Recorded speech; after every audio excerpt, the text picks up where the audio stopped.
things are going great. You could be 80, 90% direct bookings, but things are about to change in 2024. Data regulation, big tech not playing nice with each other or us. And then you have the cookies disappearing and a dozen other things, which is going to make data so hard to come by. And then finally, you have Google Analytics transitioning to GA4. So now they're forcing you to play their game even more. It's going to be so incredibly difficult to drive direct business that right now I think a lot of companies are taking for granted. So I will say that companies that start using AI right now understand how to fit into the business because it takes time. It's not a simple integration. Tomorrow you have AI running. It takes time to start crawling, walking, jogging, then running. Only one manager I know is running with AI. Everyone else is still very much in the crawling and walking stage.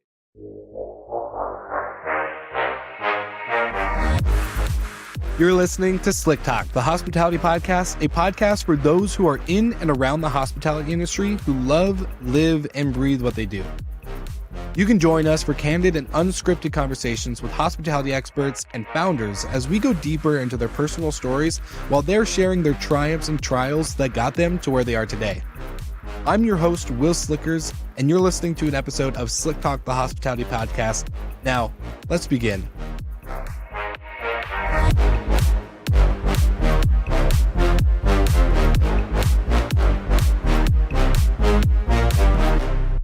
All right, Slick Talkers, welcome back to another episode of Slick Talk, the hospitality podcast. And we are brought back with another guest who has been on the show once before. His name is Evan Dolgow, and man, does he have a lot to cover with us today. So Evan, my friend, one, I'm honored to get to jump into this whole conversation and series that we're going to do together. And two, it's good to see you again, just in general. You're a great guy. I love seeing you on stage when you speak at conferences and obviously on other podcasts. So I'm just really looking forward to the chat today. Thanks. Well, I am always grateful to sit down and talk with you. So I'm excited to just go deep into AI in whichever direction you want to take this. Awesome. So Evan and I have kind of put together a working doc for us to really focus on education and knowledge based conversation, basically. So this first episode out of this whole series is going to be about laying the foundation, the work behind AI. What is it? How do you differentiate pieces of AI? Is AI the word and term being overused and bundled with other things? So we're going to jump into all this. So Evan, to kick this episode off, I really want to ask you, for laying the groundwork, what is AI, and is the word being overused in general based off of its original definition? Yes. So I am a machine learning consultant, which is a subcategory of AI. And I'll tell you that about 5, 6 years ago, an AI boom happened. Everyone was talking about it. The buzz was everywhere. And then it was sort of just fizzled out. It was like the boy who cried wolf.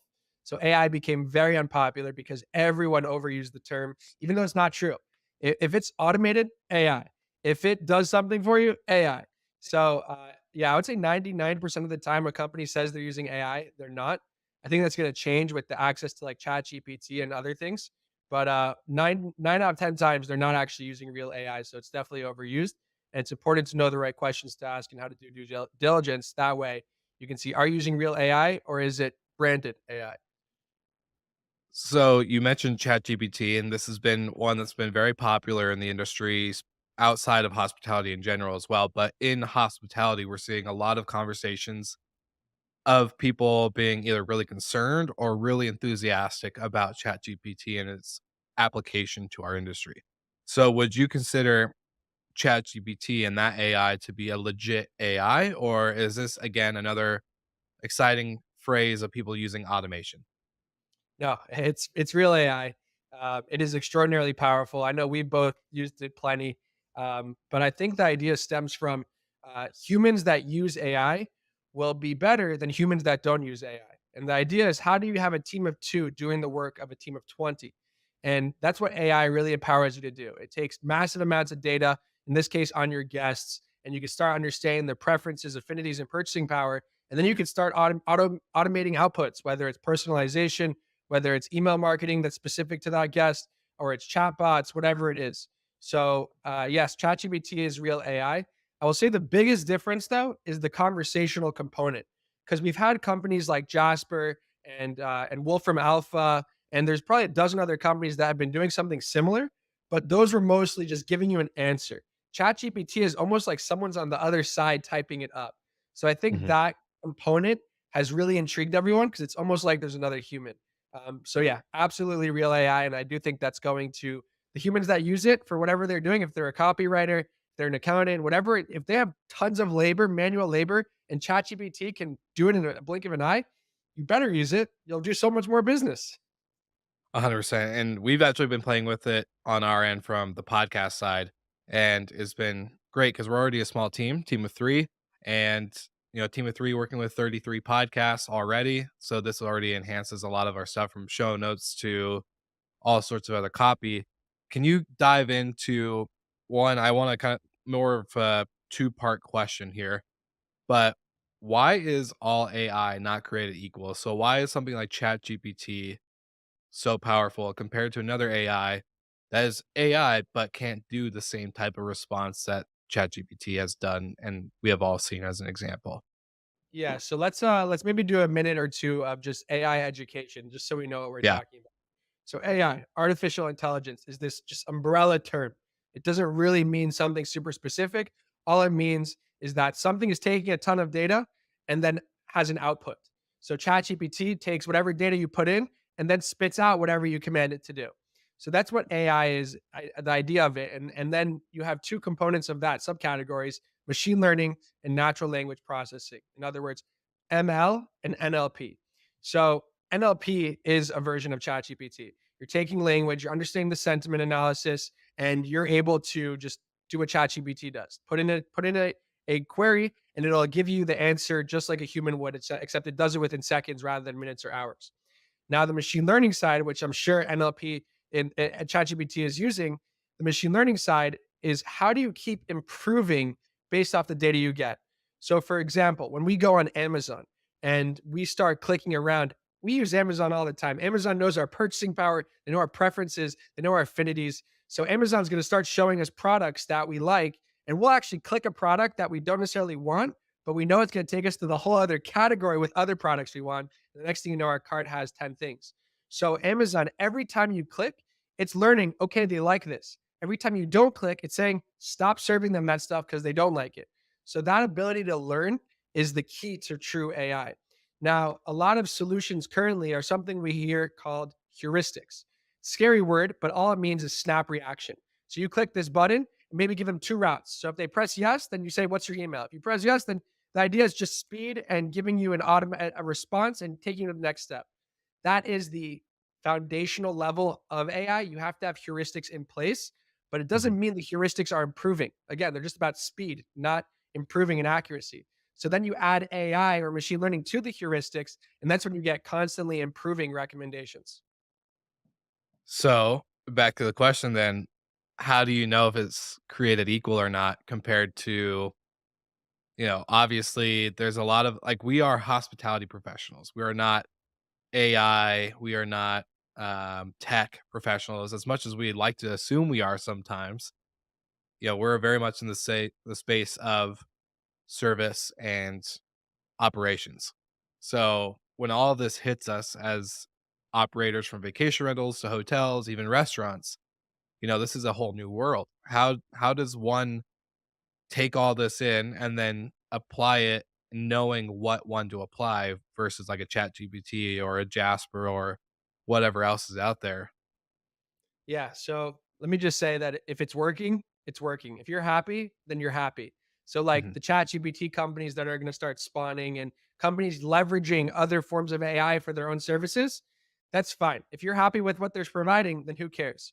But let's say a company is coming to sell you an AI chatbot or an AI personalization platform or an AI marketing or whatever it is. Go on their LinkedIn and check out their employees. A lot of these companies that use the word AI don't even have any engineers. So Mm, that's the first red flag if they don't have any engineers. But even if they have one or two engineers, it's still not AI. For example, yeah. our company, we have almost 50 employees, which over like, I think 75% of them are engineers. And then half of them are machine learning engineers and the mathematical Mm, modelers. These are incredibly sophisticated problems. So if there's a company of 5 employees selling you AI, it's just likely not. These things require teams, they require time, they require processes. And we're so early on that unless the company's been doing this for years and they're super high tech, then it's likely not AI. But bottom line, go to their LinkedIn, look at their employees, and that should give you some good insight as to who's building their product. Well, let's unpack the AI and automation piece. So there's a part that is constantly learning and it's supposed to give you a faster result rather than waiting for a human to give the same response, if not a better response and faster. But then automation gets bundled into this, right? So kind of break out, the I don't know why should the industry look at automation and AI completely separate? Because I do automations for a lot of things. We have obviously templated messages that go out to guests when they book, pre-arrival, post check-in, pre-checkout, all the other stuff. That's automation, right? That's what I consider automation. And AI, machine isn't typing it all up the minute that it's supposed to send out. So I guess can you walk through how do we acknowledge the difference, obviously, without dumbing it down too much? Obviously, it sounds pretty Yeah. simple, but yeah. Yeah, let's use the example you just gave. So let's say for a chatbot or an inquiry, you have 10 possible responses, and you give a response depending on the question. What AI would do is figure out what is the best response for that question. That way you can remove the human from the loop. So right now you're still going to be very much involved. Certain aspects of a chatbot or just whatever it is require that human in the loop. But down the line, the idea is that anything you have automated, add more options to that, and the AI will choose what's the best option to deliver to that guest. And a Mm, good example of this is marketing. So right now, a lot of vacation rental managers will send a biweekly or monthly newsletter. Just hear the updates in our city, in our town. Here are the activities. Check out the spring properties, whatever it is. And in those emails, you can have personalized properties for each guest. So the properties in that email, that hey, check out these properties recommended for you. Those will be personalized to the preferences and fittings and purchasing power of that guest. Now, traditionally, you just had like a featured properties and you sent the same three properties to all 50,000 guests. But mhm, now you can send ideal properties to relevant guests. You no longer have to email blast the same properties. So, so regarding automation, how do you, yes, the email is going to go out regardless. You have that timed at the best time through your CRM. You have everything else in place. But then how do you personalize the output to each guest? That's what AI is. So mm. AI itself is not necessarily automation. AI can fuel automation. That way you can scale effectively. A lot of these companies that do that type of marketing, they spend days out of the week mangling the data, grappling with the data, sanitizing it, getting in order just to send one email. With AI, that can be done within the blink of an eye. So you could focus on deploying rather than just putting out fires. So I think all these processes, these automations that we currently have, AI is only going to power them further to be tailored to that specific guest. Let's dive into that a little bit. You mentioned increasing efficiencies, right? So can let's walk through efficiencies. Obviously, you've done a lot of consulting in the space from big VRMs that everyone knows to some that maybe are just operating and just going as full scale as they can. So let's talk about the efficiency part because I think, especially in this time right now, especially I think this podcast will go out shortly after we record and edit and stuff. So, you know, obviously everyone's struggling with labor. Everyone's struggling with hiring, getting the right people in the door, making sure they stay in the door. They don't just sign up for a fat paycheck and then 6 months later go out and go to the next competitor or even leave the industry. So let's talk about the efficiency part. What do you see when it comes to efficiency? How can operators look at it as a benefit rather than a scary new tool to look at that maybe gives a lot of people hesitancy to even think of? Yeah, so this is, I guess, just the inflection point we're at right now. It's a huge paradigm shift, just going from the traditional pen and paper days to having AI just do things at scale for you. But there's an excellent book called Scale by Jeffrey West. Jeffrey West is a scientist, and what he does is he finds scaling laws that are visible throughout any category of life, whether it's biology, nature, businesses, cities. They all have the same scaling laws. With businesses, every time a business doubles in size, it must at minimum get 20% more efficient. Otherwise, it's getting fatter, not leaner. So how are you going to do that? You can't just hire double the employees because then you're just bulking. You're not actually getting more efficient. So this Yeah. is where AI comes in, and this is where I want to really make a point that AI is not going to directly replace tons of humans. Maybe 10, 20 years down the line, that's the case, but let's worry about that then. After right now, AI is going to empower humans to do so much more work effectively at scale. So the idea is your team of two can do the work of a team of 20. So that way they don't have to mangle with all this data. They can just focus on deploying. That way they could just focus on creating content and adding the personalized components with AI rather than doing it all, which takes weeks or months of their time. So the idea is how do you take your team, which has been doing an excellent job, give them the tools to do things at scale. That way you just stayed super lean and you're growing really fast. So I think that's a really core component to scaling with AI. Well, can I ask you this? And this is like not anything I planned on asking until I just heard you say this. So, do you think this is do you think this is sustainable with the amount of speed that we are moving in? Not with just tech and AI, but you know, if you have a team of 2 and you become more efficient, yes, this is great. Like any business owner would love to not have to waste time and potentially money on hiring someone who may or may not stay through, a long period of time at the company. So it does work and you're cranking out, but do you think it's sustainable for humans to work at this type of efficiency with, yes, you could trust AI and use it to help your workload, but do you think it's at the speed we're moving, is that sustainable? Yeah, and the reality is we've been using AI for 10 years. We just don't know it. Mm, Booking.com literally since 2012 has been talking about implementing machine learning into their website, to the A/B testing, to the booking journeys. So we've been using AI for years to the point where it's an expectation. We all mm. expect that Amazon experience when we go online and shop. And if we don't have it, if we don't have that Booking.com, Expedia, Airbnb experience when we're on a direct booking website, we leave. So the bar has been set very high. And the idea is that AI is not consuming all your time. The idea is that eventually these processes are taking care of themselves. They're autopilot. Like, for example, personalizing properties on your website in the search process. That doesn't require a human to come back again and again. It just requires them to reap the rewards, lower their customers down into the booking funnel, and just it automate that step of the booking funnel. So, is it sustainable? Absolutely. The part that I'm concerned about is that there are many managers that have it all figured out. They've been doing it for 50 years and they know every aspect of their business. They don't need to change a thing. Now, I think those vacation rental managers are going to get squeezed out of their markets potentially because right now things are going great. You could be 80, 90% direct bookings, but things are about to change in 2024. Data regulation, big tech not playing nice with each other or us. And then you have the cookies disappearing and a dozen other things, which is going to make data so hard to come by. And then finally, you have Google Analytics transitioning to GA4. So now they're forcing you to play their game even more. It's going to be so incredibly difficult to drive direct business that right now I think a lot of companies are taking for granted. So I will say that companies that start using AI right now understand how to fit into the business because it takes time. It's not a simple integration. Tomorrow you have AI running. It takes time to start crawling, walking, jogging, then running. Only one manager I know is running with AI.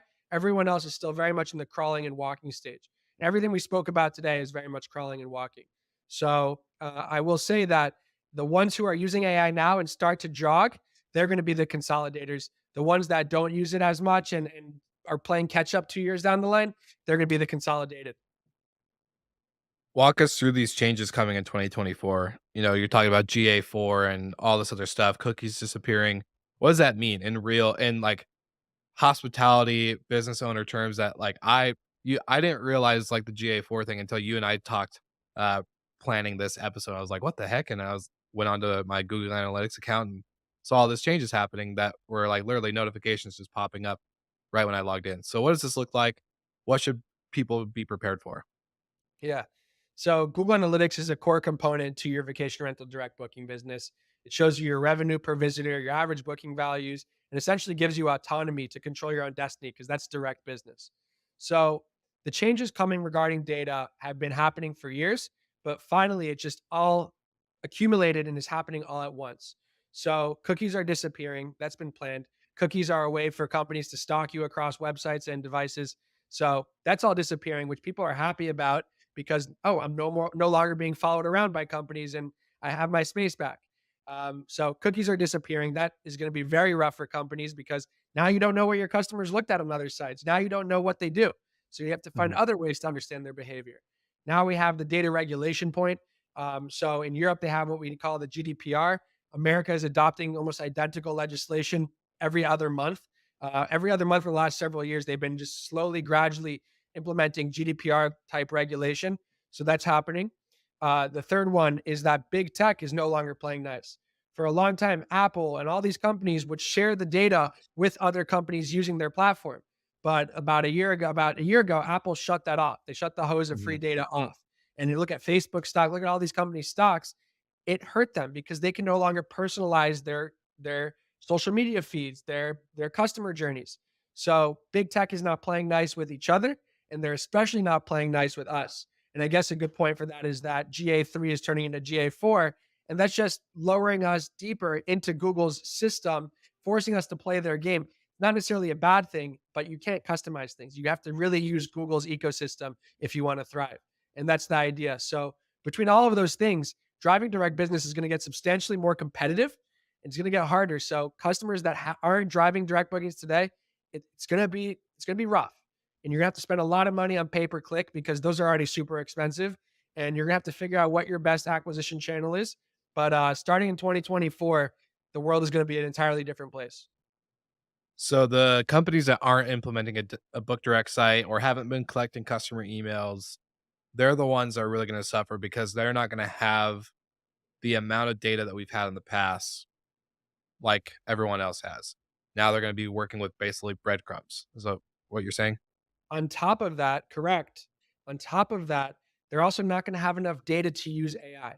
So this is the part where we can talk about guest intent data, which is Mhm. when a guest comes to your website, you don't know anything about them, but then they start clicking on certain properties. Then they're looking at certain amenities, looking at certain photos. That's where AI comes in to learn. Because right now we're getting an anonymous guest, and because of all the data regulation, we're not going to have any data on these anonymous customers. So by having an engaging direct booking site, understanding your Google Analytics, you can then take all that data, pipe it into a machine learning engine, and do a variety of things. So I think that's a major part of just accumulating enough data for AI to work. And if you're not driving direct bookings, you're not cultivating enough data. So it's like a double-edged sword in many ways.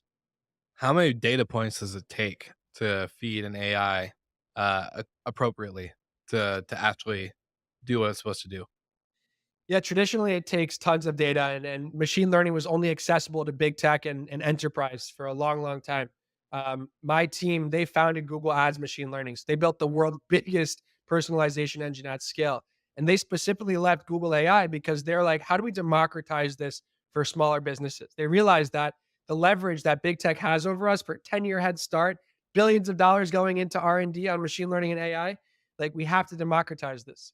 So that's where I guess we've been working on how do we make this available to smaller businesses. Right now, we see that threshold at about 100 properties and 10 to 20% direct. That's about enough. About enough. So call that 100 properties, 10 to 20% direct, and 5 to 10,000 monthly web visitors on their website. That is enough to be effective with machine learning. Now we are trying to figure out ways to make this accessible to even smaller vacation rental managers. So, like products we're working on, like predictive reviews. How do you, if you have thousands of reviews, how do you show the best review to that specific guest at that moment? So, things like that, I want to figure out how to make accessible to smaller businesses with 20, 30 properties because they also need that leg up. They need that qualitative edge if they want to compete in the long run. I will say it's going to be a tough one. It's a lot of modeling. It's a lot what we call lookalike modeling, saying, okay, this customer that landed on your website looks like these last 20 guests that converted. Let's guide them down a similar route. But then, based on every click they make, every engagement they do, will enrich their specific profile and further tailor the experience to them. So, start by Mm. guiding them down something similar, but then, based on their behavior, you personalize the experience to their preferences and affinities. So, for all those reasons, you need a ton of data, but it is becoming less and less as we get more sophisticated. I'm probably gonna get a lot of crap from listeners on this question, but do reviews really work like that? Like, does that really gonna help somebody book by seeing similar like? I personally am not a review guy. I don't look at a lot of reviews when I'm buying products or booking a vacation or anything like that. So is that something that would actually work? Because I personally am like, "Nah, I don't care." It's, it's not gonna impact me. So, yeah. Well, you're the minority. I think the stats on reviews are 95% of customers use reviews to buy a product, and Mm, 90% use reviews before they book a property, and 50% of customers won't even book a property without any reviews. wow. So reviews are integral. But let's say you're on the website, you're looking for a big kitchen, a big house because you're bringing out your cousins and your family. A machine learning engine will pick up that you're looking for those things. And then it will notice in the reviews, we can understand the sentiment. We'll show you all the reviews regarding the space and the kitchen and things tailored to you. Not make the customer sift through thousands of reviews, rather show the top three specifically tailored to that person's intent. So that's where I think reviews, they're not going to be like a guaranteed revenue driver, but it's all about improving the 1% here and there. That way it compounds in value. And Yeah. you look at booking.com's website, every day, booking.com is running 1 million A/B tests. That means they're moving the search bar a little bit lower, putting the properties here, changing the design. All of us are having unique booking.com experiences. And then they Mm. take that data, they put it in the machine learning engine. It says, these work the best for these types of customers. These styles look the best for these types of customers. And the idea is that once you start working with AI and A/B testing, you'll eventually figure out what works best. But you have to get to that point in order to get there. So for those that aren't booking.com size, where do they start? Obviously, we've talked a lot about the pieces of booking direct and getting data and all this information. But for these smaller VRMs that, are trying to figure out how to get to 100 and how to get to this and all these other pieces, what's the actionable things that they can start doing in order to get ahead of the curve rather than in 2024, the new year strikes and all of a sudden we're kind of SOL. That is correct. You start with a direct booking website that works well. And the reason is because all of that data is saved in your Google Analytics. And then if they book with you, then it's in your PMS and then it's in your marketing cloud. So getting that direct booking is incredibly important. And the way you do that is you just follow e-commerce best practices. Do not reinvent the wheel. Just do what works. Have your search bar for all the high intent visitors. And then right below that, have recommended properties just so you can boost them, keep them engaged, have options for amenities. Do not have many words, but just have an e-commerce site that flows. At the end of the day, direct bookings are e-commerce. Instead of the package arriving at your front door, the guest arrives at your front door, but the process of purchasing is the same. And the reason e-commerce is improving is because they're driving a ton of direct business to the point where they actually swung the pendulum away from Amazon. Amazon shuttered 40 warehouses, pulled out of like 100 leases because direct business is effectively using similar technology to Amazon to drive the Mm. customers.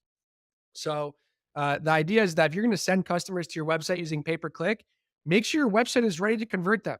There's so many websites that are just absolute garbage, and these people spend $5,000, $10,000 a month sending customers to their website just to fail. So at the end of the day, have a website that is simple, it works, it gets the job done, it feels secure, it looks secure. Make it feel like you're having an OTA experience because that's the expectation. By doing that, you're going to cultivate so much data, you're going to grow your direct booking business. And then when the time comes, you'll be able to integrate AI pretty seamlessly. I love that. And we'll dive into more at the end of the episode, but I also want to go into the VRM vendor real quick. How is AI, especially something like ChatGPT, going to impact the vendors, the people that are providing marketing, providing email, book direct website, booking engines, property management softwares, revenue management tools, turnover tools? We can go into pretty much every category. How is this going to impact them? Yeah, so I think a big part of our business is copywriting and blogging. So I think the bloggers are going to actually get more efficient. The ones that use it, they can still like have, I guess, the meat of it. Say, ChatGPT, do this for me, and then they fill it in with their own words. I think that's going to happen a lot, and what that's going to do is improve SEO. But at the same time, everyone's doing it, so the entire community is going to level up together. I think a bunch are going to get left behind. I think a few will be ahead, but this is going to level up everyone together. So I think for regarding copywriters, SEO, things regarding just content building and words, that's going to be huge. I think a lot of it also is helpful for reporting processes. So ChatGPT is great at building tables.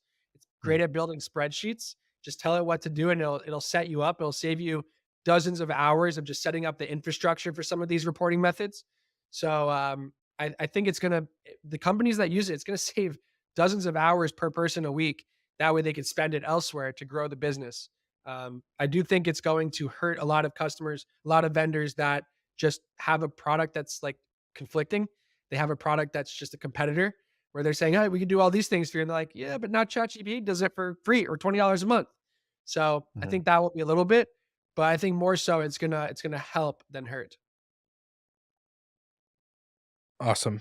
I love it. For the VRM side, for actionable takeaways, just to kind of wrap up this episode, going into due diligence. So you mentioned like check out the company's LinkedIn, right? If you see 5 employees and none of them are engineers, it's kind of a red flag where like, hey, yeah, maybe avoid that. Um, but what other type of due diligence can like again, I mentioned we're hospitality providers. We're not tech companies, we're not AI experts, we're not, getting to go speak at all these conferences and talk about data the way that you get to. And it's great that you are out there, but for the average Joe, you know, how do they do this proper due diligence to make sure they're not getting screwed over or buying a product that's not really going to work? Yeah, so there's two types of due diligence. There's due diligence for your core systems as to what data are you collecting and is it rich enough?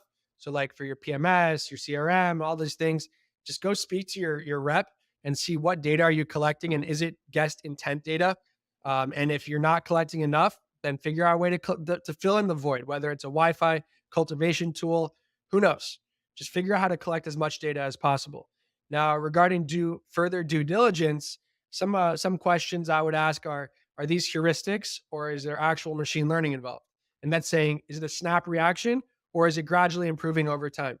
And if they stumble on that, then they're lying to you. Yeah. So that's another one. Two, you could ask them about their pedigree. Be like, where did your team learn this AI? How did you guys get these skill sets?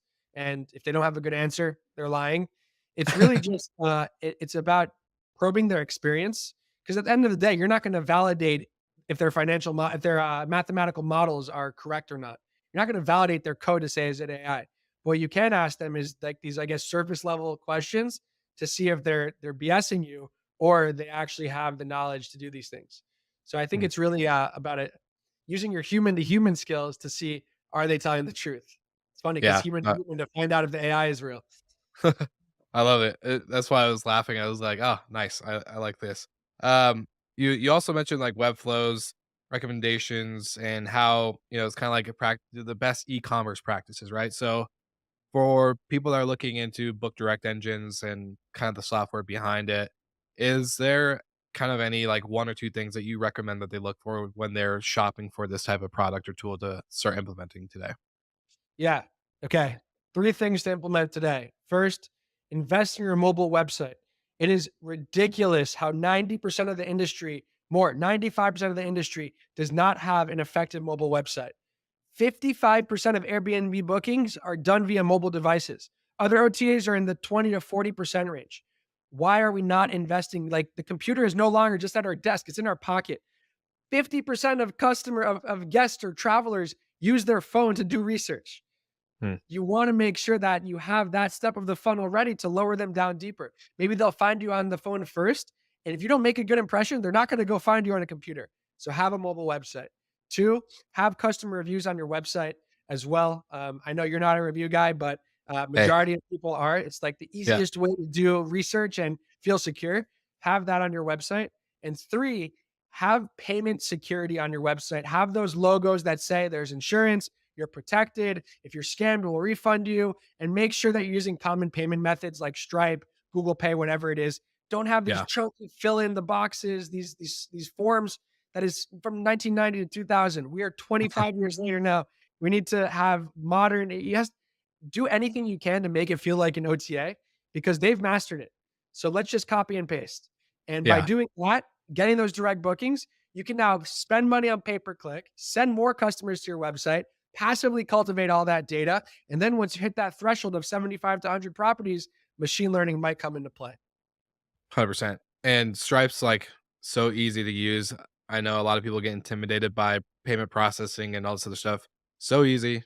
It's really like a easy, simple plug and play. So that's my number one thing we use is just like, all right, Stripe's easy. Let's go in and it gives us everything we need. So So Evan, one other component, oh, Will, yeah. is and I think this is a good tidbit to transition into our upcoming calls with my colleague Braden Flaherty, who's the former Blue Tent CPO, and he's extremely sophisticated when it comes to this.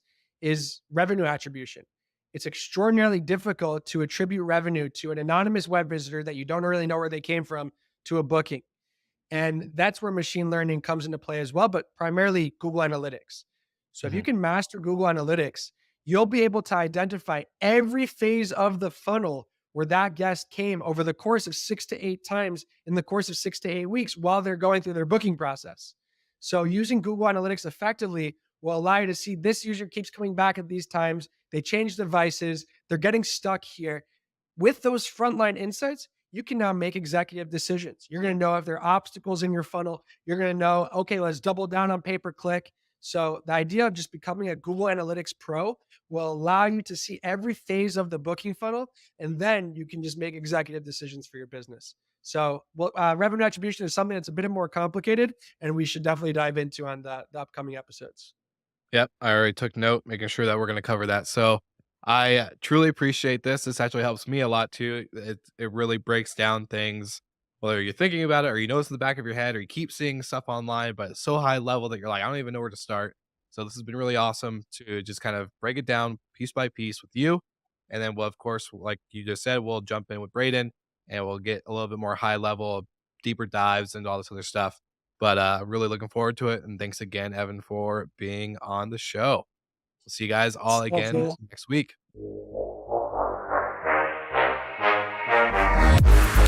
Thank you so much for listening, and thank you to our show partners for making Slick Talk, the hospitality podcast, possible. We hope you enjoyed the show, and we would love to connect with you outside of the podcast. So you can follow us on all of our social media channels for daily hospitality content, or find us on slicktalkthepodcast.com. And don't forget to rate, review, and subscribe so you never miss an episode. I'm your host, Will Slickers, and we will see you guys all again next week.